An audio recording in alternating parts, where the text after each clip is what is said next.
Hello, and welcome to the Authentically Elisa podcast, Unmasking Your True Self. I'm Elisa Bogarts, your guide on this journey to discovering the most genuine version of yourself. Each episode is a step towards unveiling the incredible power that lies within you as we strip away all the shoulds and shine a light on the coulds. Together we'll explore the path of self-empowerment, self-confidence, and the courage to be unapologetically you. Thank you for being here. Oh man, today I have a guest that I am so excited to have on the show. It is Santa Mike.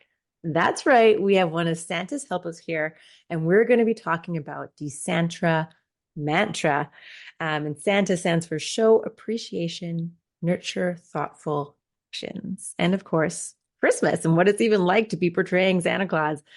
And so Santa Mike's program, the S.A.N.T.A mantra, addresses the benefits of showing appreciation and kindness in family, business, and society. And he also talks about Christmas and self-publishing children's books as well. Welcome, Santa Mike. I'm so happy to have you here. Oh, thank you so much for asking me along. I'm excited to be here. Me too. It was, we've seen each other on quite a few networking events and things, and I had you written down. It's like I have like a list of people that I want to interview, and I love that. I was looking through that, and I was like, oh, Santa Mike, like I must reach out to him. And it was even maybe that same day or the next day that we were in a networking session and the Zoom gods put us into a break room together. And then now here we are. That's absolutely love. They know what they're doing. Yeah, they know. So tell us, how you got into this field of work, how you got into portraying Santa and appreciation, and just why you're so absolutely passionate about it. It's funny, really, because I became Father Christmas, as they called it then, nearly 40 years ago. And I was the new member of the Parent Teachers Association at the school my sons went to. And the chairman said, right, we need someone to be Father Christmas at the school fair. And suddenly everyone around the table was so busy writing, they couldn't meet his eye, including me. And he said, Mr. Facherty, you're the new boy. You can do it. Would that be all right? And I sort of looked around at all these guys. I was young, skinny, with a great big ginger beard. There were all these older, fatter guys without beards. And I was thinking, wouldn't they be better? But so of course I said yes. And I went home moaning about Lombard. And Sue said, you'll probably love it. And I said, not a chance. She was right. The very first kid that ran over and said, oh, Father Christmas, I love you, and grabbed my legs. It was, I was doomed to be Santa. Blessed to be Santa. I've done it ever since. I've done it for schools, for office parties when I was still at work, and then when I retired, I got the chance to make it my other job, my new job. That's amazing! Wow, 40 years, and now do you sort of you are like Santa all year long, right? Like you don't kind of go in and out, maybe like you did before. That's right, yes. When I was at my proper job, so called, the one that paid the mortgage, I wasn't Santa during the year, but now I'm always Santa all year long, and it's lovely. I mean, you look at a situation, you think, well, what would Santa do? And then that's what I do, because why wouldn't you? Yeah, that's a good role model to to ask that question about. Mm. And why is it that you're just so passionate about being Santa all year long? It's just lovely. It is because there's a story that the storytellers tell about a grumpy emperor, and one of his advisors said, wear a happy mask for a month. And at the end of the month, the advisor said, you don't need to wear that mask anymore. And he said, I'm not wearing the mask, because by then he was happy. And I think portraying Santa all year, you get to be more Santa. And that's a great thing to be, because you're kind, you're loving, you're forgiving. And it's just wonderful. Sorry, I get a little bit word tied with it, but I wouldn't want to be I'd hate to be the Grinch, even after he reforms. Yeah, I think it would be much more difficult to be grouchy all the time and evil as opposed to kind and appreciative. Yeah. So what does authenticity mean to you? To me, authenticity is like being true to who you really are. And encouraging others to be true to who they are is sort of a spin-off from it, I guess. Yeah, I mean, there's the old thing, isn't there, about, authentic is great. If you can fake that, you've got it made. But if you're faking it, you're lost. Yeah. It's got to be for real. And I mean, in business, it's very easy, I think, to lose sight of authenticity and to think, oh, yeah, I don't really approve of this, but I'm going to do it because further down the line, it'll do some good. And I think, being true to yourself means you'll be true to other people and you're not going to let other people down. And therefore, you're not going to let yourself down. Yeah, just being true to yourself in all situations. And do you find that your authentic self is uh, quite like what you believe is Santa Claus's authentic self is? Because I wonder, because it's like you portray Santa Claus, and so I assume that you're able to bring your true authentic self forward, even when you're portraying a character. Yes, I was in a photo shoot and filming yesterday with 14 other people who play Santa, and we were all helping to promote a product. And I noticed that in some of the scenes, I'm just talking like me, but some of the other guys, because they're being Santa or pretending to be Santa, they would suddenly have this big voice and be much bigger than they had been before. And that's not really authentic, is it? But it's perhaps more how people expect Santa to be. But Hmm. for me, I'd get a sore throat. Never mind anything else. Yeah, and I think that it would be kind of exhausting doing that all the time, Mm, especially throughout the holidays, in December and so forth. That would get yeah. a bit tiring.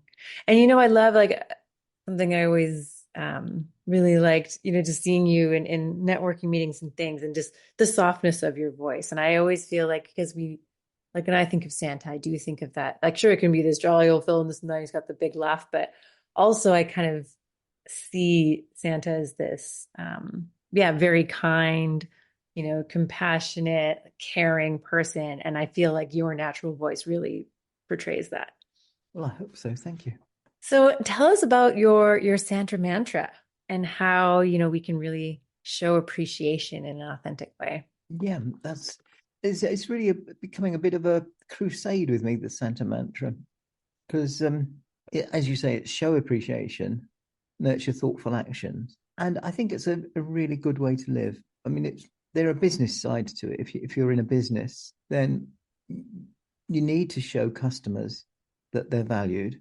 You need to show appreciation. That can be as simple as just calling them out of the blue and say, hey, I just wanted to say thanks for the order you placed, and the same with your staff. The thing people say is that staff won't stay where they're not appreciated. Mm. It's a big part of a job, isn't it? Knowing that you're appreciated. I mean, Joe down the road might be able to offer you another couple of dollars an hour. And if you feel like I don't value you, well, why wouldn't you go there? But if you know you're valued with me and that I do appreciate what you've done and I let you know, I don't just think, it's not think appreciation, it's show appreciation. You're more likely to say, well, actually, I'm better off here. I like it. I like it here. I like the atmosphere. I mean, to get fancy pantsy, I like the culture. The company culture is better than perhaps it might be at the new place. And that's a big driver, I think, that, and the cheapest way to show appreciation is just to say a sincere thank you. Mm. Yeah. Yeah. Yeah. No, I think that appreciation is something, I don't know, I feel like maybe it's can be sort of forgotten or something. I don't see it hugely in the world. And I really think that there needs to be more appreciation. And yeah, like you were just saying, like, even in the work environment, yeah, I even think about like, because I worked in some large corporations like Fortune, 100, 500 companies. And I don't really remember that being like the values, of the company, even though it's something that is obviously so, so important. And you're right. I think that in the times maybe where I wasn't happy in a job, I think it was that kind of appreciation. And I know that with myself, personally, that I have to make a conscious effort to show appreciation. I really have to actually like think about it and be like, no, actually, I'm going to reach out to that person and thank them. This actually just happened the other day. I'm working with a new business partner and she did a ton of amazing work. And then we had this meeting where there was a little bit of friction. And then afterwards, I was like, oh, I forgot that I wanted to show appreciation to her for everything that she'd be doing and actually like really say how much I value her work. And so I made a point of sending an email afterwards to say that because I didn't get to say it in person.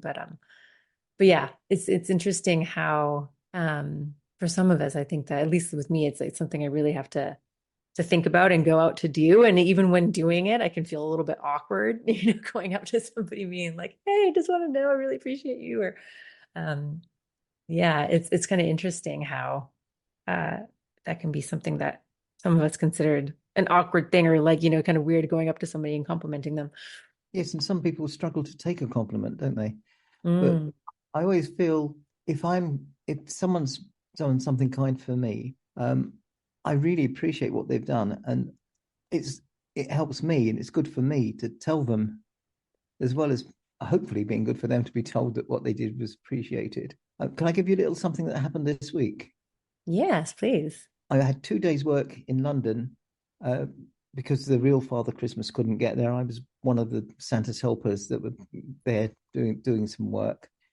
And on Monday evening, as we were wrapping up, one of the people who was running it said, "Do you want to leave your suit here overnight? Save you having to take it back to Reading and then bring it back to London again tomorrow." And of course, I said, "Yes, please. That's brilliant. Thank you." And thanked them and left my suit there. Then, when I got in the taxi to get me to the station on Tuesday morning, I realized that I'd actually left my second day's rail ticket in the suitcase with my suit. And I said, "Oh no, it was like £68. What's that? About $80 maybe. I'm going to have to spend all that again."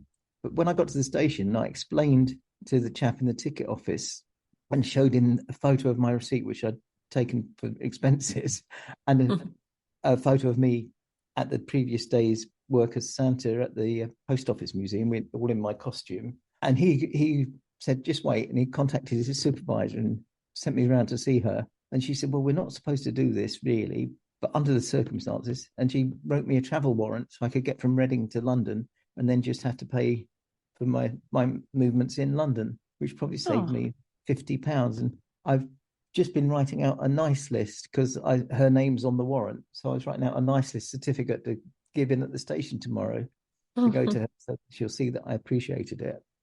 And I'm really enjoying that I'm writing her out a nice list certificate to say thank you for what you did, to show her that I appreciated it. And I'm hoping she'll be really happy to get the certificate and show to know that what she did was above and beyond and that I appreciated it. Yeah, that's so wonderful.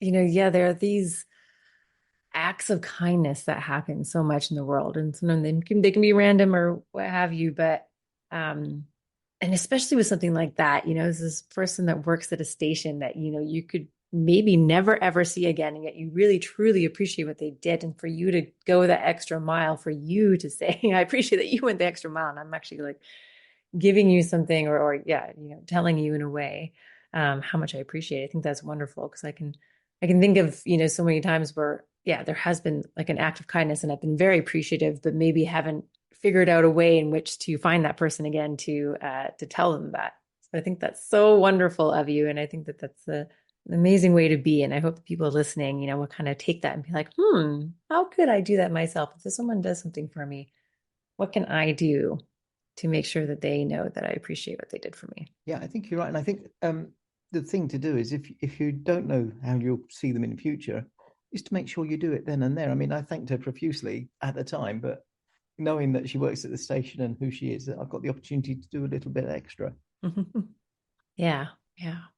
So tell us about portraying Santa Claus, because that must be such an interesting thing, especially because, like, so you portray this role all year round, and some people probably don't expect it as much, in the summer, and but especially in the time of year, so like throughout, yeah, November, December, when it really starts to ramp up for you. What is that like? It's always different. It's always wonderful, but like this week, we on Monday it was the Santa School, so there were a lot of us together and passing on tips and information. And we had one of the elders teaching everyone some British Sign Language because obviously, as Santa, you want to be able to talk to everyone who comes in to see you, not just people who are verbal. And I don't have much British Sign Language. I have more Makaton, which is a thing which you tend to use with autistic children, perhaps who are not verbal. Whereas Hmm. over here, the sign language is more the real sign language is more reserved for people who are deaf. but there is a bit of crossover, and it's good to be able to do both bits. But I think my favourite part of portraying Santa is when you're in a home visiting, and children are desperate to show you things going on in their house, and instead of sort of like the mall situation where you've waited in line for 40, 50 minutes to get 2 minutes with Santa. What I love is when I'm doing a home visit and the family get 15 to 20 minutes just with Santa, so I can let the children relax and we can chat and tell jokes, and I can tell them some stories and give them nice list certificates. And the grown-ups are giving me this stuff beforehand to say, Kenny is always kind to his brother and he helped his grandmother upstairs last week. This type of thing, so you can actually then pass on the appreciation again that Santa appreciates their kindness. And it's that's wonderful. You get to spend that time. Whereas when you're doing a grotto, if you spend 2 minutes with the family, you've got one of your elves coming in saying the people running the queue said you've got to be quicker. And that's a real shame, really, because you don't want anyone to miss out, but also you don't want to shortchange families that do come. It's a tough balance. Yeah, that would be because, well, first of all, that's amazing that you do house visits. I like can't imagine how incredibly cool that would be if Santa Claus came to my house as a kid. Like that would have been like something that you would never forget. That would be just the Yeah. coolest ever, which is amazing. But yeah, I think you're And right. Maybe not everybody knows that that's something that can be done, or maybe they can't afford it. So I get this, you know, yeah, 60 seconds or 2 minutes with Santa, and it's this amazing thing. And yeah, um, and you get the child's forced to sit with Santa when they haven't had time to get used to him and get a photo, and right. it becomes almost like the photo's the main issue. Whereas having the, but in America, there's a thing called gig salad that you can look on, and you can advertise jobs for a home visit from Santa, or of course you could just Google Santa home visit locally and arrange for a Santa visit. I think it's particularly useful if you've got a lot of kids in the family. So you have trying to marshal 5 children at the mall, or if you've got children with ADD, ADHD, or autism, where it can be a bit of a nightmare going to the mall. It can be quite Mm. unpleasant with the noise and the lights and the crowds. Yeah, I can imagine. Yeah, it could be quite stressful. Then you always see like of course I haven't been to the mall to see Santa for ages, but in movies and things, you see like the kids screaming and crying, like, who is this stranger? And like so yeah, could be quite a nightmare. So maybe the home visit is much better. It's a safer place. Exactly, it's their own territory, and the smells around are their own smells of home. And when COVID hit, started doing Zoom visits. Hmm. For some children, I mean, they don't want to go to the mall, and might not want a stranger in their house. But the Zoom visit was a good compromise. And you do a Zoom visit and be told, well, he probably won't talk to you. He's not very good with strangers. And you get on and be saying, I've been learning a carol, and Mum, bring the thing through to the other room and go and play the carol on their piano, or take you through to see their dog, or bring their dog through to see you. Which, a visit to the mall, nothing like that's ever going to happen. Right. Yeah, they don't get to show off for Santa. Yeah. Yeah, sorry, I didn't come on here to bash malls, honestly. No, no, and I think that everything has a place, right? And I think it's Hmm. good that the malls do exist and that people can have, their minute or two. And I mean, I have every picture that I've ever taken with Santa, even up until I was a teenager. Pictures with me. Some of my friends were like, "We won't sit on your lap, Santa. We'll sit on the edge of the chair." Yeah, Like 15-year-olds, um and so I think that's, very an important thing to do and a great memory and something fun to do, and it's wonderful that it's there. Yeah, and it's also nice to know that there are these extra things. Do you still do the Zooms? I do. Yes, yeah. I seem to be getting a bit more demand for it at the moment. I mean, it was very big in COVID because we had to close the grotto. I used to be in a grotto. It had to close because of the COVID restrictions. So then I started doing more home visits, but then doing them in the garden instead of indoors because the COVID restrictions. But then our government over here decided that even the garden visits, or even meeting people in gardens would be too dangerous, and that it had to be through Zoom. And Right. that was really weird because I'd only ever done it locally. And suddenly with Zoom, I was doing visits in America, in Canada, in Southern Ireland, in the Maldives. Someone who was away for Christmas said, "Oh, would you be able to?" Yes, it was lovely. That's so wonderful. And do you ever get requests to come on Christmas Day? Like, do you work on Christmas on the 25th? Um, I'll refer you to what a fellow Santa said the other day when someone was asking about Christmas Day. He said, "I can't afford the divorce lawyer, no matter how much you pay me on Christmas Day." Yeah. um, I have done a Christmas Day visit, funny enough, during the COVID time when garden visits had been blocked. And I just moved from Oxfordshire into the next county, Berkshire, and someone I knew on the Oxford radio called me up and said, "There's this dad who's is in stage 4 cancer. He won't be here next Christmas, and he's got 5-year-old twins. Would you go and do a garden visit on Christmas Day?" Mm. And of course, I went, and I was actually breaking the law by going across the county line to do a garden visit. But I felt I had to. I guess that's the authenticity thing again, really, because Santa would not have let him down. Santa would have gone. So Hmm. I had to. And okay, yes, I broke the law. Technically, this Santa impersonator is now a lawbreaker. On the other side, I don't think any policeman seeing me in a car dressed as Santa going to do a visit would have pulled us over and said, "Did you just come from Berkshire?" I hope not. I So, hope instead they were now, like wanting to pull you over to get a picture. yeah, that's much more likely. Yeah. Yeah.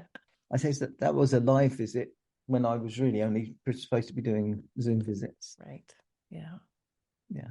So is there anything else that you'd like to share, talk about when it comes to Christmas and Santa Mantra?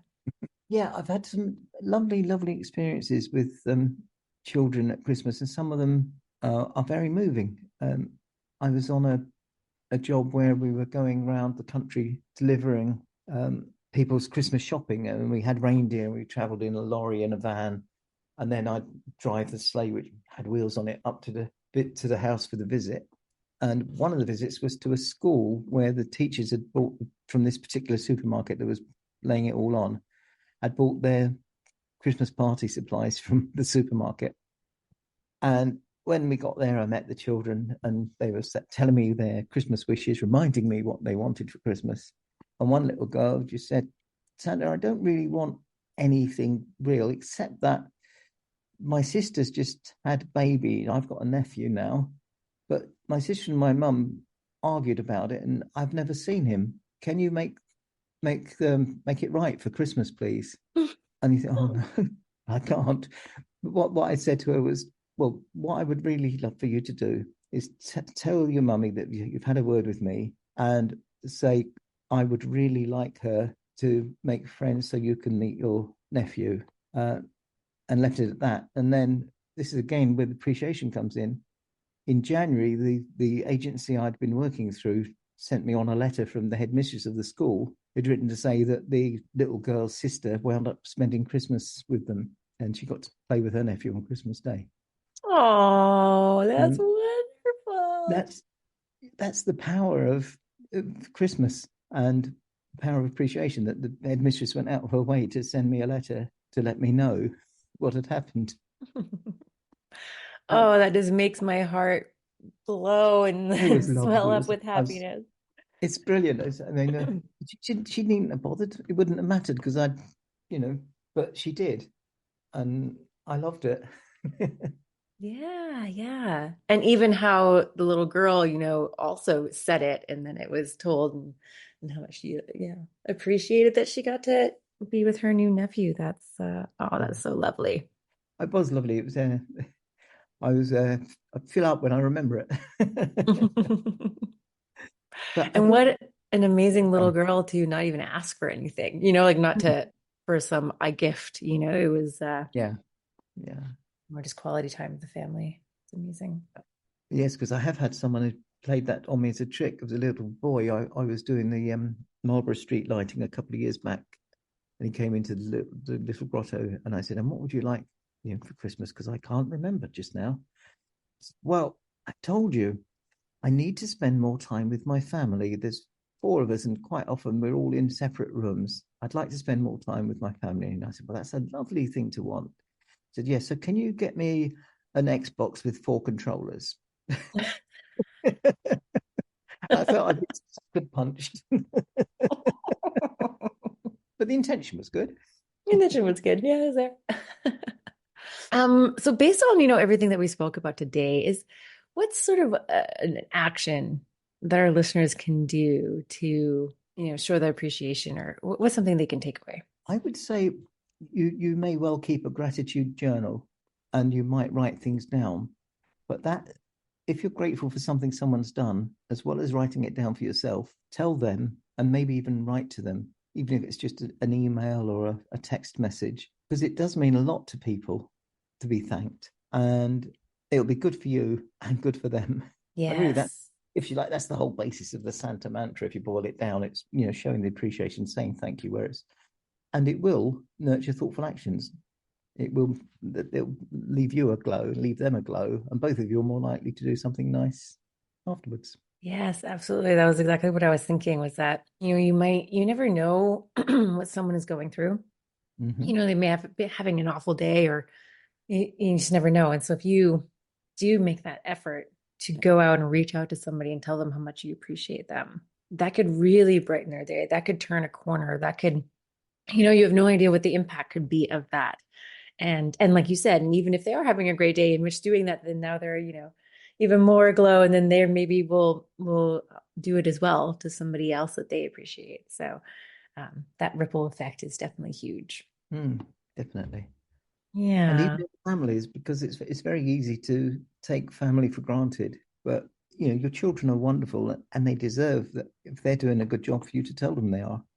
And it's a Yes. it's a tough job being a child, isn't it?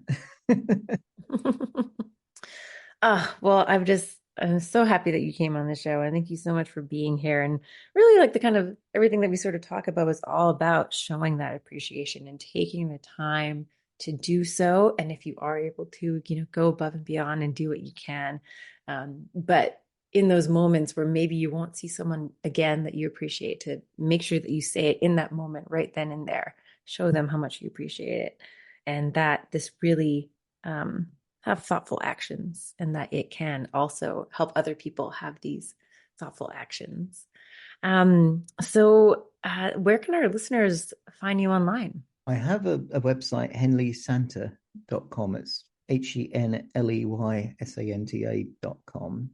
But it's not very much used. But I'm on LinkedIn as Mike Facherty, my proper name. Or they can drop me a line on Gmail. It's mikefacherty@gmail.com.